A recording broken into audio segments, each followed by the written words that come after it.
Welcome to the Managing the Smart Mind podcast with your host, Coach Kramer. This is episode 63, Ruling the Internet with Naomi Dunford, part 2. Hey, smart human. Welcome to the second part of the interview with Naomi Dunford. And in this part, you'll learn why Naomi got 1,000 people to quit their day job, why failure doesn't exist for her, what it is like being a minimalist digital nomad, how travel to her is basically going to a different place with better coffee and doing exactly what she does at home, the joy of niching down with your perfect people, her retirement, her beautiful philosophy of go down giving, time blindness, how to approach hiring people for your business, and what it is like running a very successful business without being on social media. So lots of good stuff in there. Enjoy. And what would your specific advice be to someone who is now stuck in a job they totally hate, which basically their butt is burning? Just, using the metaphor. And they're like, oh my God, should I strike out on my own? What would you tell them? I would tell them to look at what they believe is stopping them and check to see if those reasons, possibly, rationales, possibly, excuses, possibly, limiting beliefs, possibly, negative self-concept, possibly, whatever their reasons are for not doing it, is run those through a filter of their conscience for what they want the end of their life, their legacy, their example to their children, their example to their community, and ask if those reasons are good enough. And in some cases they are, but in many cases they are not. And we will give up autonomy, freedom, creativity, the life of our dreams, because we don't want to temporarily irritate a not very close family member. Yeah. We will do these things to retain a standard of living we don't really give a shit about at the end of the day. Yeah, 100%. I call these internalized shoulds, right? You don't even know they're there, but all these voices of people, whether it's peers, whether it's relatives, whether it's a teacher, even maybe, 20 years ago said one thing and it's all been internalized and you're kind of stuck in this prison of internalized shoulds. Yeah, absolutely. So in general, for most people who have the privilege of being able to even seriously consider these things, for most people, the stated reason has something to do with money. Yep. Or it ultimately comes back to something to do with money. Mortgage. And right. Yep. And that is or is not valid. And sometimes you really got to figure that out, because sometimes your mortgage is a real concern and you should take it seriously. And sometimes your mortgage or your theoretical future mortgage is based on a construct you never really bought into. You're just on a path. And there are many, many people who would say, screw it, it's your dream. Yeah, that's not necessarily the best way, but you should at least consider saying, screw it, it's your dream. When I started Ittybiz, I helped 1,000 people quit their day jobs. And you're joking. That's amazing. 1,000. Yep, 1,000. I started the Ittybiz 1,000 because I wanted to get 1,000 people to quit their day jobs, and I succeeded. And long before I was 30. And I had a very Wild West perspective on it, because I was personally, again, no theory of mind yet, I was personally perfectly happy to be broke in order to have the autonomy of creativity, of creation, of my work. I did not yet truly grasp that some people were in very different financial situations to me, which is why I would not do it that way again. Yeah. But yeah, you've got to really look and go, are these reasons real? Swear to God, real talk, end of your life, look back. Did you mean it? Yeah. And also, I think there's so much opportunity now to do it with relatively low risk, low investment, right? You don't need to pay $50K to get, some training or to get a brick and mortar store, anything else. just talk to Chad. I might as well, of course, mean Chat GPT, right? Chat with Yes. Chad. Chad is my internet boyfriend. Yeah. And also my internet assistant. Exactly. Yes. Right. You're a perfect intern. Yeah. Okay. What is like the one thing that you're like, okay, I wish I hadn't done that. Like I would totally do that differently now. This is going to be a very long podcast. Okay. The biggest thing. I'm going to need a minute. Say more. What do you mean? What kind of answer do you want? I have plenty of failures to choose from. The last interview I did was with Klaus, and he said he invested, I think, maybe 300K or something of his savings in his startup, and he lost it all, and he would do that differently. Like, looking back. Okay, well, he gets the prize on that one. That's more impressive than my failures.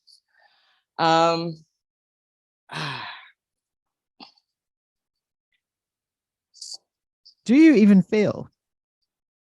I fail very, very, very often. I fail based on how other people would define failure. Yeah. So let's do that first. Let's get a bit philosophical. Let's define failure. How would you define it? I don't, but other people do. I don't really have much in the way of a real concept for it. I can use it as a word, Mm-hmm. You can fail at your vision for something. Hey, I'm going to whatever. Let's say I'm going to make that copywriting course today. Oh my God, people are going to love it. Okay, well, they might not. Those kinds of things. But I don't think failure is a valid concept in a lot of these arenas. I get asked the question a lot. People are afraid that their business will fail. Mm-hmm. There are businesses that can fail. They're generally not Ittybiz. Yes. If you go out and you secure a bricks and mortar space and you spend unfathomable amounts of money on kitchen equipment to make a bistro, and you put your mortgage on the line and you do this and whatever. Yep, actually you can fail at that. That can happen, right? For people in our line of work, you don't fail, you quit. And that's not a disparaging statement. That's not a pejorative. That is, at a certain point, either one day or much more likely through a slow, demoralized fizzle out, they simply stop engaging in business activities. Yeah. That's not failure. Interesting. If you did that with crochet, you wouldn't say you failed at crochet. You'd say you stopped crochet. Well, it's like that with business. Some people would say that, and I have advice for them as well. Like, I have failed at everything, including crochet. But I love this, and I think, okay, so that brings me to another question. Do you think like some people just aren't built to do what you do, right? To run a business with all the ups and downs and all, like, basically, if anything goes wrong, you have to own it. It's your responsibility. If there's no money, you did it, right? If you screw up, you did it. Is that for everyone? I think there are people who are not wired or not yet wired.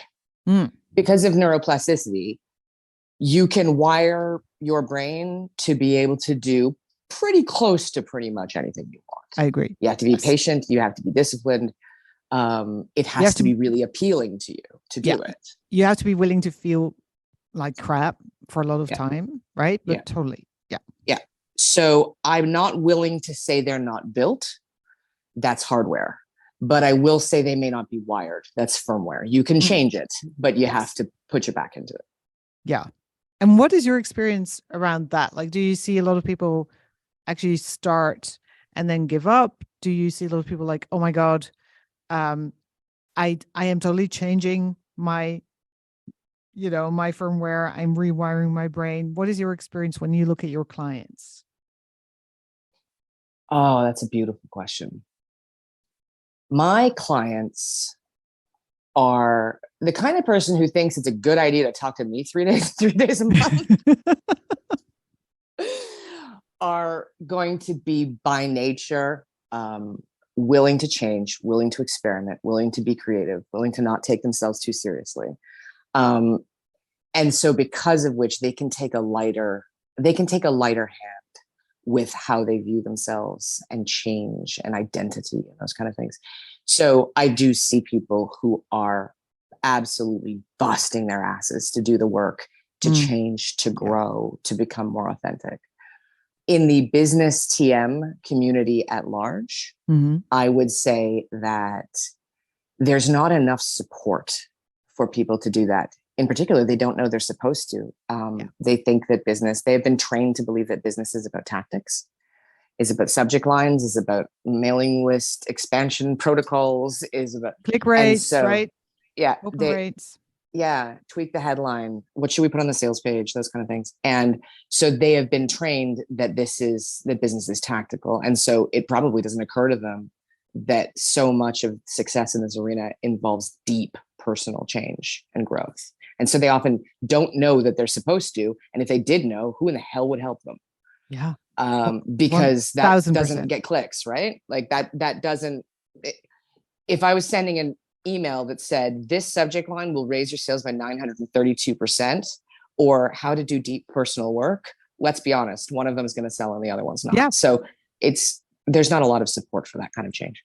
Totally. And I would sort of guess actually people like us who have had such an interesting ride throughout life and who actually had to like reinvent themselves, really design a way of being in the world. I think we're so flexible and so resilient and so used to constantly, working to change and to make things better, easier, etc., that we're actually really well suited to this type of work. Absolutely. Absolutely. And I think neurodiversity and breadth of background experience helps a lot there. But I also want to say, listeners at home, so I went out to get a bagel recently. And there's a chain of coffee and pastry shops in Canada called Tim Hortons. It's quite iconic. And I went to go to Tim Hortons and they were closed for renovation. And I sat behind a pool hall billiards hall and alternated between crying and complete frozen silence for about an hour because I did not know what to do with this change in my day. Yeah. So please understand that for many people, the shifting sands of entrepreneurship can be your bagel shop. And so Elsa and I are very skilled at going, oh, okay, that entire line of revenue doesn't work anymore. Cool. Next. Next. Okay, let's change something, right?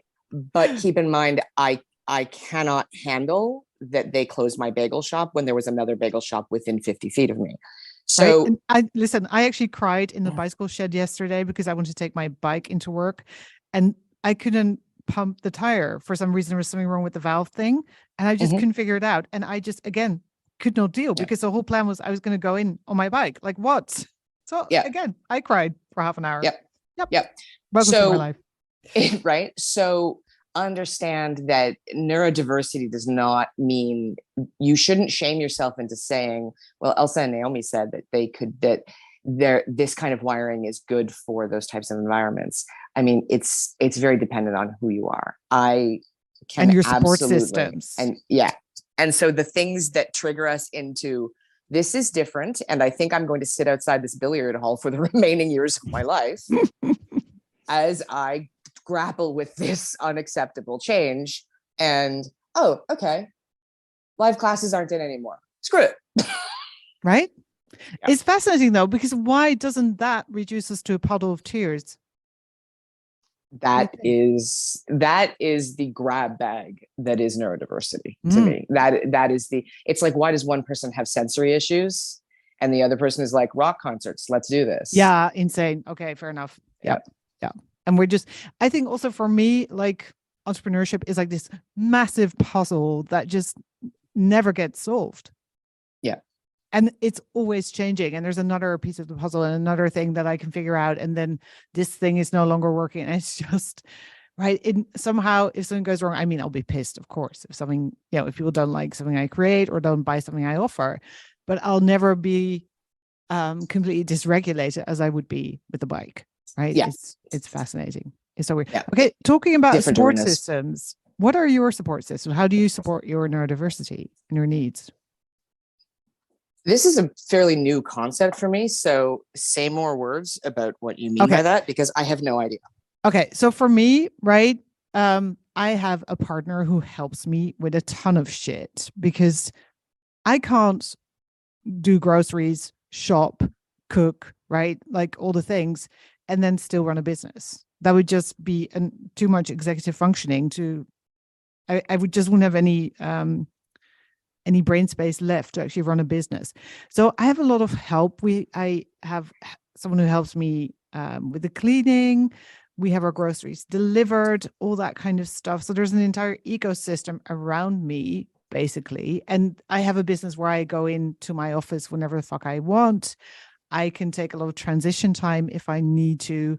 I can work at the times of day that work for me. So, you know, the way I've organized it, it works perfectly with all my specific needs, like most of the times.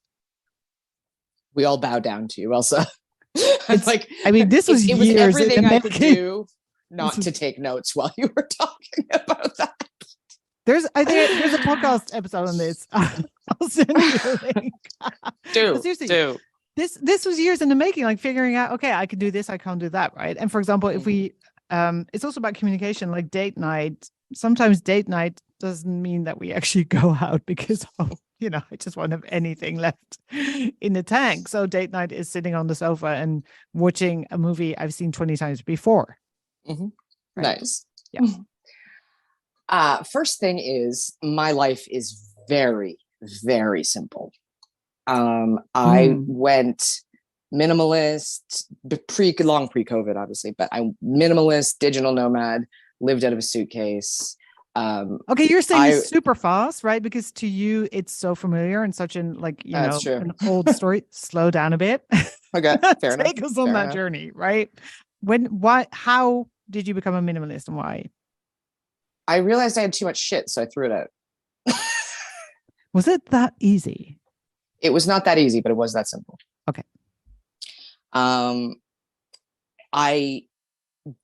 had been trying certain known organization type of like Fly Lady, and like there was like Julie Morgenstern, and I tried like organizing from, there was like an ADHD organizing thing, and I was like, okay, the level at which I hate this cannot be measured using existing technology. Mm-hmm. And then I found Marie Kondo, and for whatever reason, I was like, see that.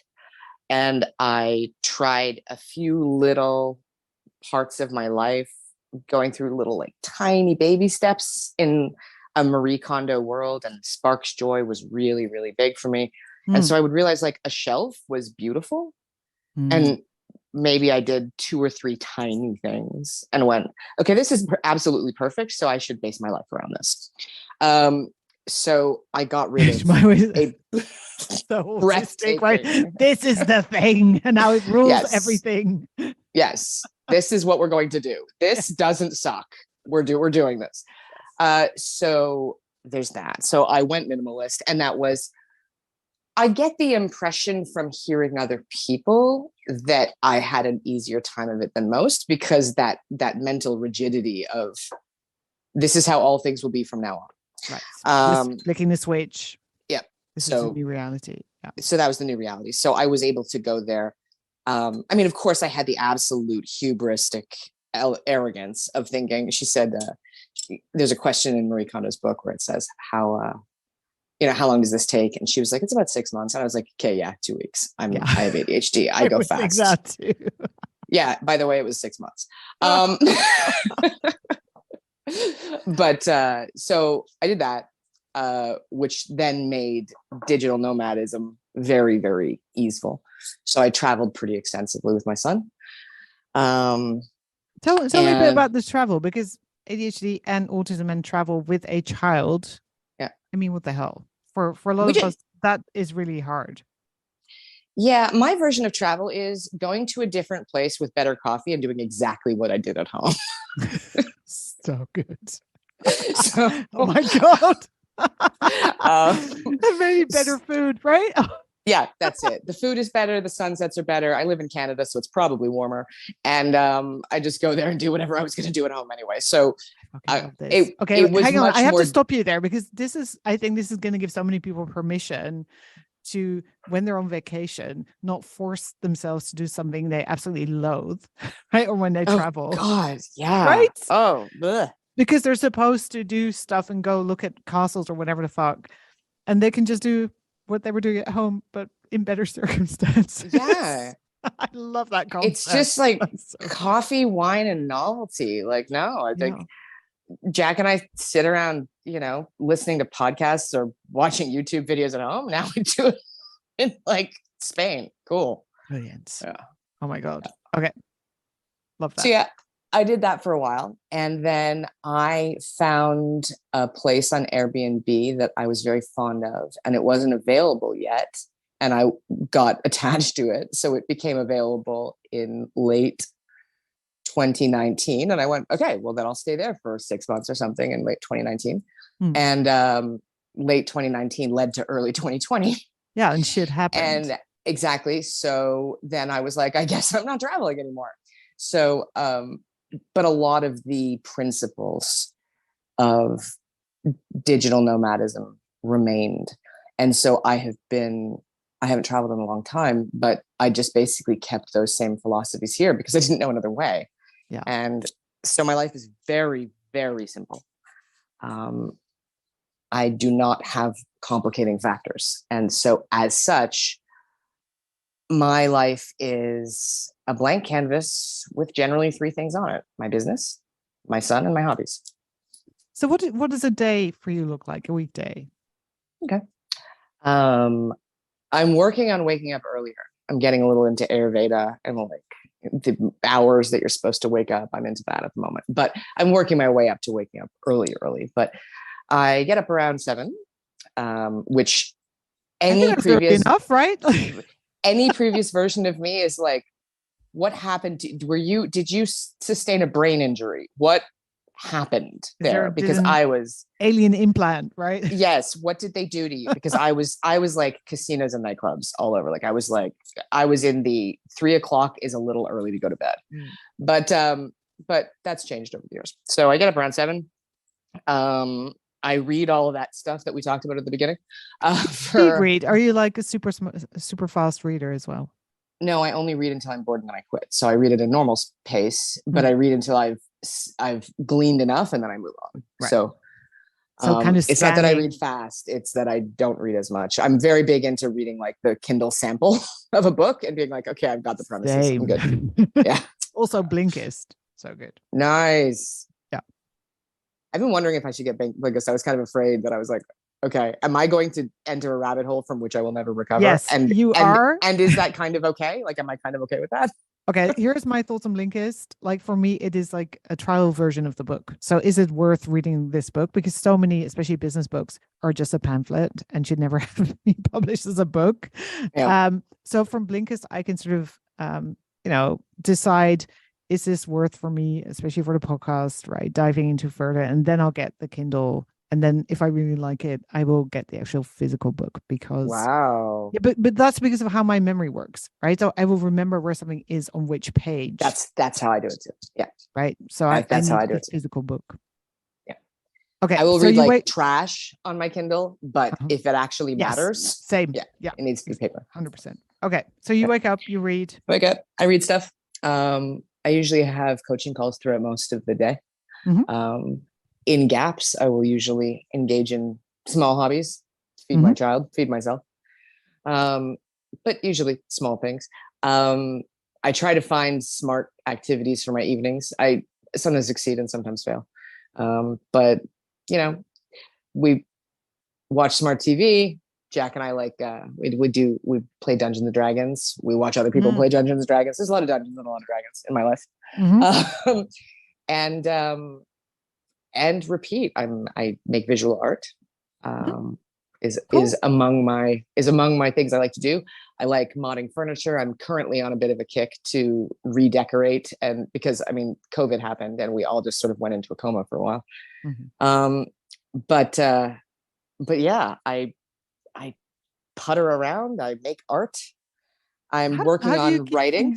Interesting in your business.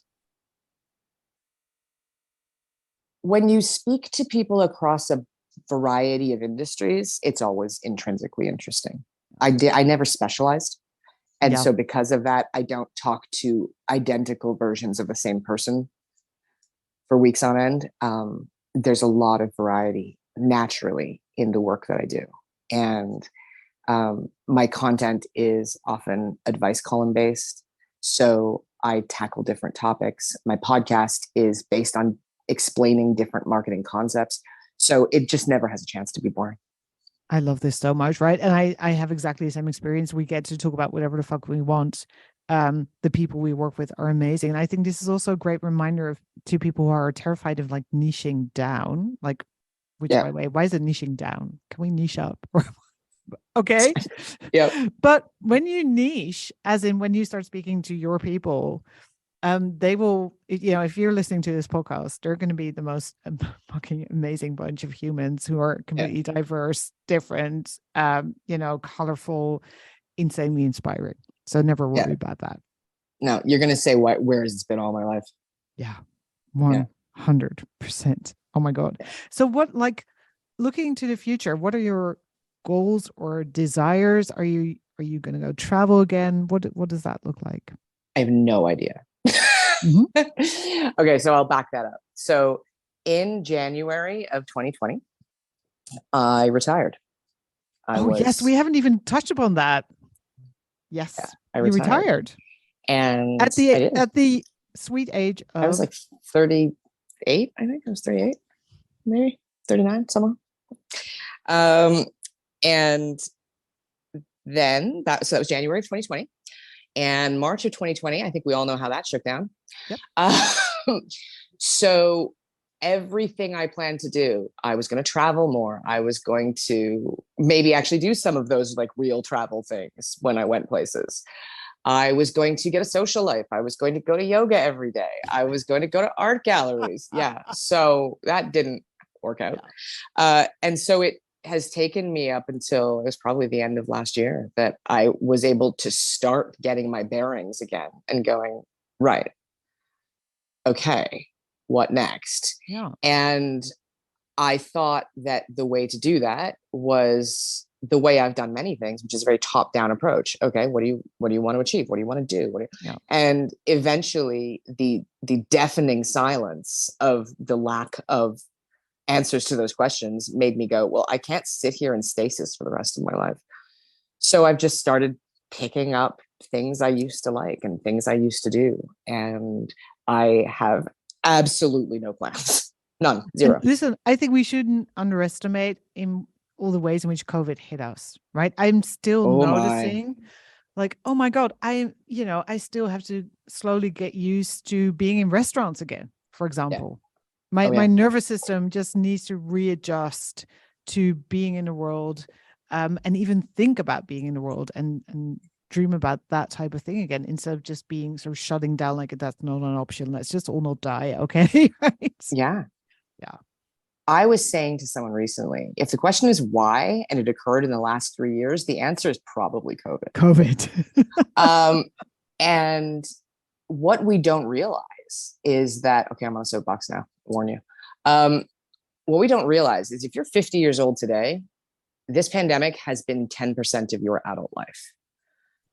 You will have changed in that time anyway. That is a time of, that's a meaningful enough amount of time that you were going to change regardless.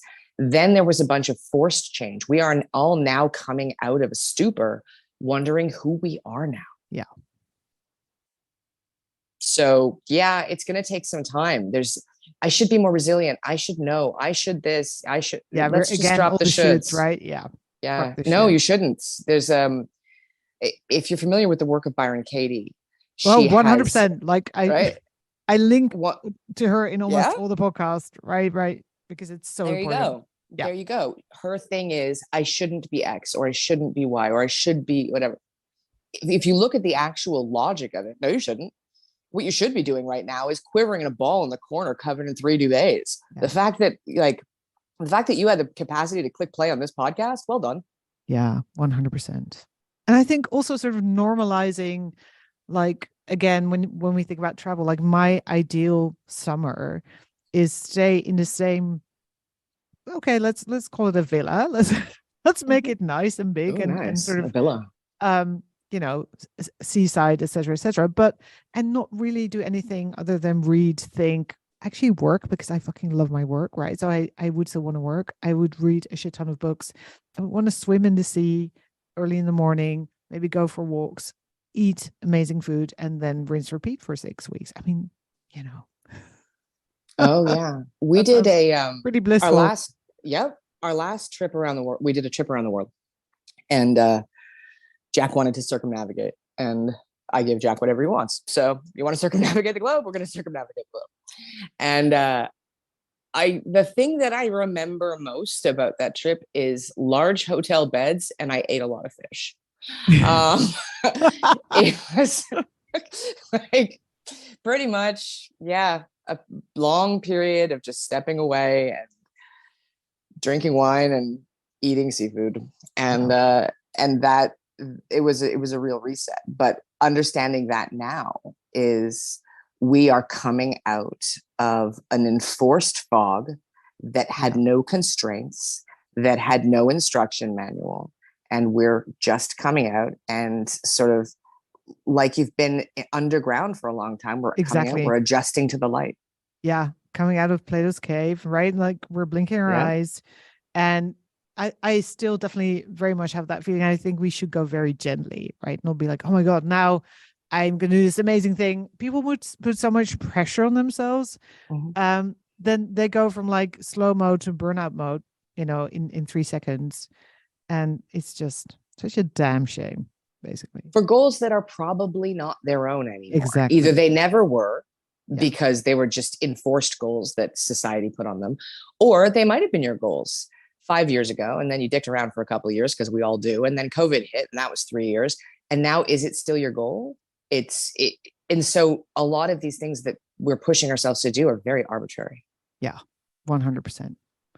And when I look at like things like purpose and contribution, what does that mean to you when you think about it? I think you've already contributed like so much with your business that you could just skip it for the rest of your life, but that's my opinion. What do you think? I had a moment, um, sort of right before I decided to come back from retirement. And I, through a lot of reasons that are very common in neurodivergence communities, trauma communities, those kind of things, I have what's called a sense of a foreshortened future. And what that means, that's a thing. And what it means is because of life circumstances, they don't really have a concept of a future. Yeah. It's often accompanied by fear of death. It's often accompanied by a sort of dissociative, they can't see it, it goes blank, those kind of things. Mm-hmm. And so obviously that period of time was not great for anybody's mental health. And I became quite paralyzed with a Mm. lot of fear. And one moment, some inner talk in my head, the classic, yes, but what if you die?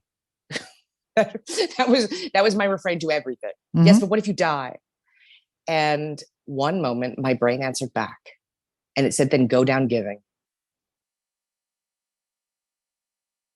It said what? Go down giving. Like, then, all Oh, right, go down giving. Gotcha. yeah, then give what Right. you've got. Yeah. And all of the self doubt and all of the, is this worth writing a blog post about? Does Yeah. anybody give a shit? Does anybody, whatever? And I just went, oh, you know what? Fuck it. Yeah. And I just went, all right, well then let's give what we can. Let's give of what we have, and let's assume that's enough. And sometimes I remember that. Sometimes I don't. I'm just as neurotic as I ever was. I Right. have just Exactly. as We're much still self doubt. humans. Yeah. But at least I have a touch point that I can come back to Yeah. and just go down giving. Give what you Yeah. can. I love that. Go down giving. And another thing I really want to ask you, when it comes, especially with ADHD, right? Do you have like time blindness? How do you manage your projects? Because no, but listen, you create big things I that do. you don't create like in 1 hour. There were, No. yeah, share. No. Tell us Um, how.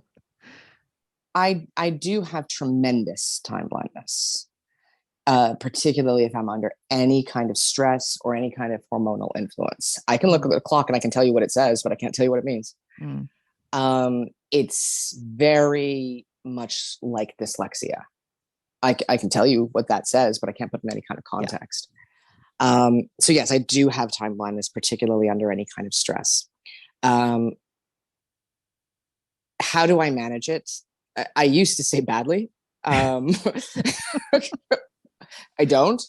Uh, but a huge part of it for me is I try to capture the moment when an idea or a project excites me, and I try to push through that so that I can complete it or near complete it before the The wave distraction sort of kicks in, crashes. before yeah, exactly. I try to get as much done. As a result, looking at, you asked me how my work days are. That's my work day is right now because I don't have an active project. If I did, it would just be a lot of time spent at a computer, Yeah. followed So by a lot of is that time like spent. 2 weeks, or what does that look like with lots of, pizza boxes or? Yeah, there's a lot of takeout. There's a Yeah. lot of takeout. It's usually, my projects are usually in the 6 weekish range. That's I mean, and usually that to my about mind is my cap. insane. That is like that you can keep that up for 6 weeks. Wow. I would say I can keep it up for about 3.5 weeks. That's usually where I hit the wall. Right. And I start to panic and I start to freeze. And yeah, the burnout kicks in probably in the 3 to 4 week range.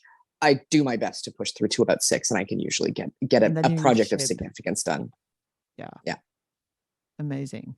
And the reason I wanted to talk about this is because so many people think, oh, I can't do whatever it is we're doing because, I can't even focus on something long enough to create products. And you know what? Maybe you can actually. Maybe you don't need to Mm-hmm. be consistent in the way you think you need to be consistent. And maybe follow through isn't what you think it Yes. looks like. Yes. Um, can I give some Yeah. thoughts on that? I Yeah, would like to raise please. my hand. Okay. First of all, make smaller projects. Yeah.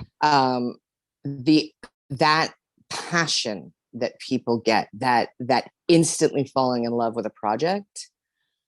One of the things that we tend to do in that moment is, one of the phases of project management is expanding the scope. And if you can try to resist that urge and actually keep the cool idea exactly what it is, and don't try and expand it into boxes. Maybe it doesn't need to be a year-long program. Maybe it doesn't need to be a book length work. Maybe it doesn't need to be a 6 week class. Maybe it can be a 2 week intensive. Yes. So first thing is, the odds are good you can probably make it smaller and ship it, which means then the next time you have a cool idea, you can do that. And then you can do that, and you'll end up with a pretty significant body of work. So that's one thing. The second thing is, I made a little acronym once in the day. I keep threatening to make a class about it, and I keep on not doing it. But I have a model for people who want to be experts, expert marketing. This person is a psychologist. This person, you coach smart brains, those kind of things. And the model is called CARE. And the 4 components are consistency, authority, relevance, and expertise. And the most important thing when I walk clients through this is that consistency is not what you think it is. Consistency does not mean you mail every Monday morning. Consistency does not mean that every blog post is 1,000 words. Consistency does not mean every podcast has this format. It is not that. Consistency has many facets. And you being totally you is consistency. 100%. I love this so much. And it's so important to remind people. I mean, for me, the podcast, the consistency is that there's a podcast every week. That's it. Nice. And what that looks like and what the length is, what the topic is. I totally get to play with that. And that's the only reason it's bearable to have this amount of, predictability in my life. Yes, exactly. And mine is the opposite. Yeah. You get a podcast from me when you get a podcast from me. Yeah. But when you do, it'll be less than 10 minutes, and I will try to humorously explain something that is a difficult marketing concept. Yeah. And there will be a silly little doorbell at the end, because I find that delightful. I love that too. And I think you should not underestimate how much fun it is to run your own business and to do this kind of wacky shit. Like the amount of joy we get out of this. I used to have one of those, I don't even know what they're called, but you like, I can't think of the word, but it plays a melody. It's like this metal thing, and you turn the thing. Like a music box? Yeah. I used to have a Yeah. music box like when I was teaching art, and there would be like when people were coming into like the Zoom room, I would use the music. I mean, that in itself Yeah. was so Yeah, fucking because delightful. you just get to do that kind of Yeah, thing. And exactly. like we said earlier, it is coming into one of those times again where the weirder the better. Go for it. Why not? We are at a new frontier as industries are being disrupted. Like, this is just the kind of time to come in and be your Yes. weird ass self, because Come and play. yeah, this is a moment. 100%. Okay, another thing I like, I'm not naturally very envious of other people. One thing I envy so much about you is Chris. Can we talk about Chris? Sure. Who's Chris? Everybody wants to know about Chris. How did you find her? I mean, tell us everything. Chris was a longtime Ittybiz reader and fan, and got in touch, and we got talking, and she just ended up being kind of like my work wife. Oh, that's so perfect. Yes. Folks at home who don't know Chris is my long-suffering assistant. And she's amazing. Yeah, we actually have a page. I don't know if it'll stay up. So if you hear this 15 years in the future, maybe it won't. But we actually have a page on the website called Rent a Chris. Yeah, you can actually rent a Chris. Yeah, you can rent a Chris. Yeah. Everybody Everybody wants to know about Chris. And I think one of the reasons I asked is I think many neurodivergent folk think, okay, maybe it's sort of, I can conceive of having a business, but I cannot possibly conceive of working with other people. Yep. So how do you do it? Like, how do you hand off? How do you, all the things? What is You need someone who advice? can put up with your shit. Like, Yeah. you need someone, if you're going to have that kind of high level assistant, Mhm. they're like a spouse. Right. And so you need someone who you can dovetail with nicely. And in many cases, that is not someone who indulges and enables you. It's the opposite. Yeah. And it is somebody who they're like a really good coach, but I don't mean like life coach. I mean like football coach. Yeah. They need to know when to push you and when to not, when to indulge you, when to put up boundaries. Like, it's a very fluid relationship, but these are not skills that are assistant skills. These are human skills. These are marriage skills. These are friendship skills. Yeah. The relationship skills. Yeah. Yeah. Those are not functions of an assistant. Those are functions of a human. Yeah. So basically you're saying hire for relationship skills and marriage potential. Yeah, basically, because in this line of work, there is no meaningful skill that cannot be reasonably acquired within an hour or two on YouTube. There is nothing you can't train. Exactly. So, right. This is how I used to teach photography. I'd say, like, okay, I'm not going to teach you any technical shit because there is a dude in a t-shirt on YouTube explaining it. Why the hell would I repeat that? Yeah, exactly. And he's probably going to do a far better job of it than I. So, yes. So in general, a lot of people want to hire someone with a whole bunch of particular technical skills because they're drowning and they want someone who comes in pre-trained. And that can be a good way for a technical assistant to help you. But if you want someone to be truly if you've watched The West Wing, Mrs. Landringham, like if you want someone to say, no, you can't have a banana, you were rude to me. Yeah. Then you hire on personality, fit, character, those kind of things. And you don't get too hung up on things like what is their productivity per hour and what's the ROI and what's the ROI of being kept alive? Pretty high. Yeah. And like how basically I'm always interested how much are they a fast learner, right? And super curious. And also they have to be accurate because I'm not. That is like a thing. Yep. But those are general skills. And I'm not at all interested. Do they know Squarespace, right? Can they book appointments? I don't give a fuck. They will learn if they're smart. We had a delightful VA for a while who was kind of there to help Chris out. And Jack and I actually played a game where we created a spreadsheet of the number of ways she had misspelled my name. Oh my God. Wow. And it didn't matter Yeah, Nobody minded. exactly. Like if you sit around thinking about it too hard, yeah, that's kind of embarrassing, but whatever. She was great. Yeah, she did what she was supposed to be doing. That's the other thing, right? Pick your battles. Yeah, exactly. Okay, so So fine. this should be a product. Just saying, What should be a product? how to You're gonna set hire, down a gauntlet. for Okay. your Ittybiz if you haven't got it already. I might. I don't know. A guide to dating, a I've guide to dating your next hire, or dating her next. Pretty seriously. sure HR is going to get involved. Yeah. So good. Oh my God. Anything else do you think people either running a business, thinking about growing their business, maybe going from like part-time to full-time, or just, taking the plunge? What should they know? What is your best advice? Sure. I will think about that. All right, put your glasses on. Yeah, we'll think better.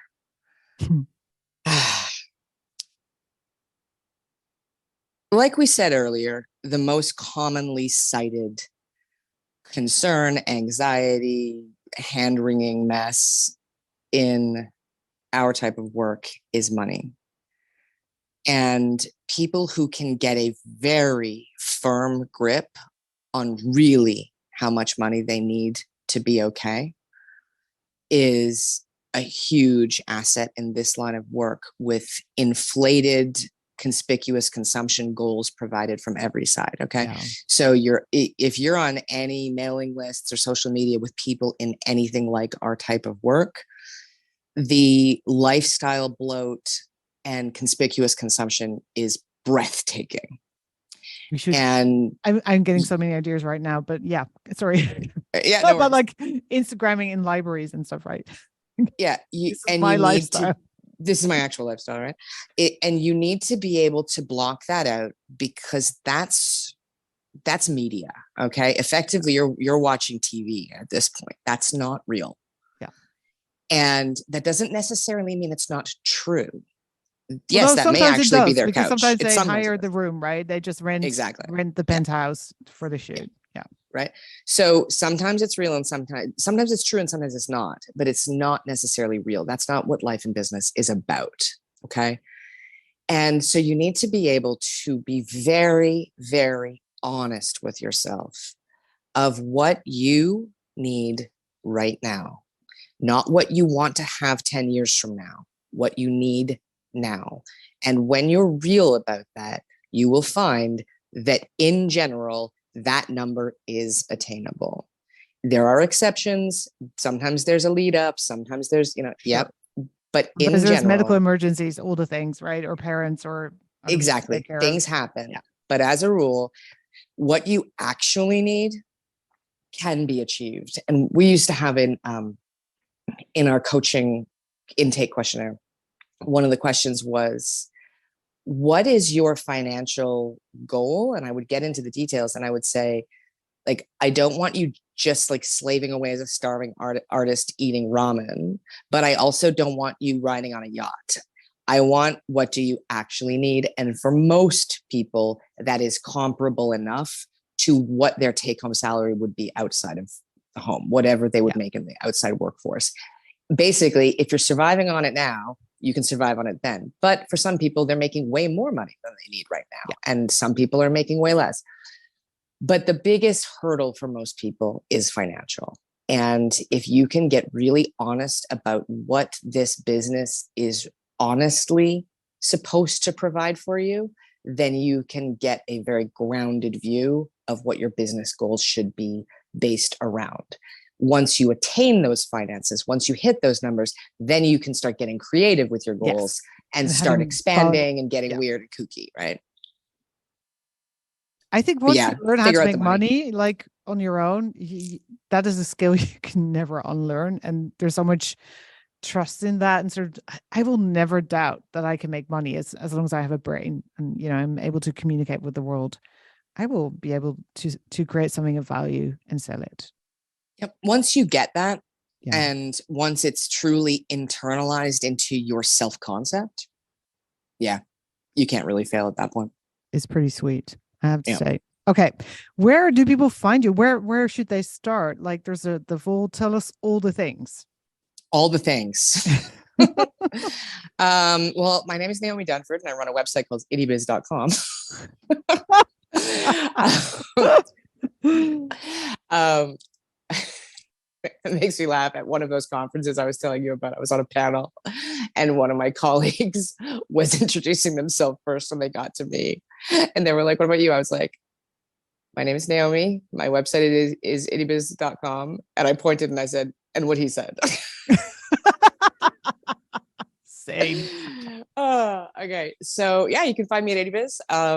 I've got a mailing list. That's the way I primarily communicate with people. I don't do social. That was one of the things I was going to mention in the simplicity. One of the things that simplifies my life is I do not do social media. Hang on, pause. So we have to talk about that as well, because that's another massive misconception. Sorry, people. Like and one more thing, like because so many people think, oh, I have to be on social media, and then they're on social media, and you see them on social media, and it just looks so painful because it is to them, right? Yeah. It's not attractive at all. So you are making money, and you're not on social media. I have not been on social media meaningfully since I can remember. I did one brief flirtation with trying to do like poetry on Instagram. I was like, no, still hate it. I did a brief flirtation several years back, but other than that, no. So I'm not on social media. Mailing list only, just baby. Sink in, people, right? You can have a business and not be on social media. Mm-hmm. Yes. I have been quoted as saying, I hate social media with the fire of 10,000 suns. Not my thing. So yes, if you want me, you can find me at ittybiz.com. I have a personal blog, which is very infrequently updated at the moment, and it's xxnaomi.com, 2 X's. But generally speaking, you can find me at Ittybiz. There's a big old mailing list sign up there where you can get much of my life's work for free. I have a store called the Karma Store where we most of the products that Elsa lovingly promotes to everybody she knows on Facebook. Yes, everybody I meet. Exactly. Can be found at the Karma Store, where profits go to old products of mine were $25 and the profits go to kiva.org, which I also love. Oh my God. Helping little business owners in the developing world. Yeah.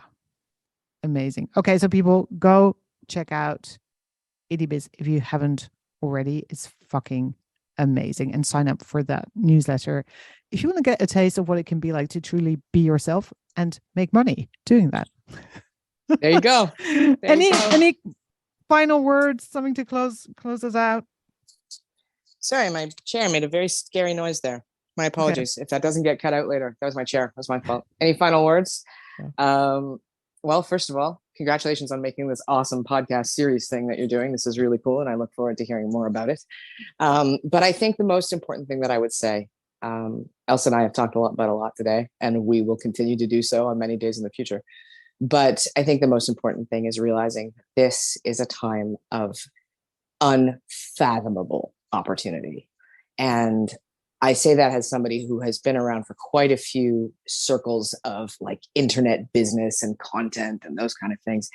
And I can tell you that this time, this now is so ripe with possibility in a way that to many people, the world has never seen before.